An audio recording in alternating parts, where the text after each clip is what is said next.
এই দেশে কিছুদিন পর পর এত বড় বড় দুর্ঘটনা ঘটে যায়, তারপরে তো আমরা সচেতন হই না, এর পরিপূর্ণ বিচার এখনো পর্যন্ত হয় না। কিছুদিন আগে আমরা দেখলাম চাঁদার কারণে সোহাগ ভাই নামক এক ভাইকে হত্যা করছে, দিনে দুপুরে প্রকাশ্যে দিবালয়ে। এত মানুষের সামনে মার্ডার করার পরও এখন পর্যন্ত কি তাদের ফাঁসি হয়েছে আপনি শুনছেন? তাদের সঠিক বিচার হয়েছে বা যাবজ্জীবন জেল হয়েছে এরকম কোন নিউজ প্রকাশ পাইছে? দেখেন, খোঁজ নিয়ে দেখেন, সঠিক লোককে এখন পর্যন্ত গ্রেফতারই করতে পারে নাই।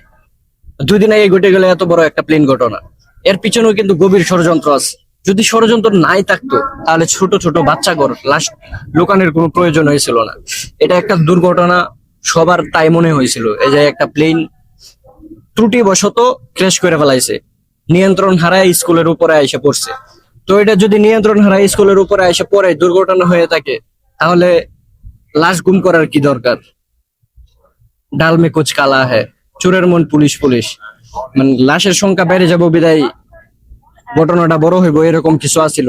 তাদের মনে অনেক সন্দেহ আছিল যে আমরা যাতে কোনোভাবে ধরা না খাই, যার কারণে তারা লাশ লুকায় এটা গোপন করতে চাইছিল। তারা এটা প্রকাশ্যে আনতে চায় নাই, মানুষ যাতে এত হই হুল্লার রাজপথে না নামতে পারে, মানুষ এটা নিয়ে প্রতিবাদ কম করতে পারে।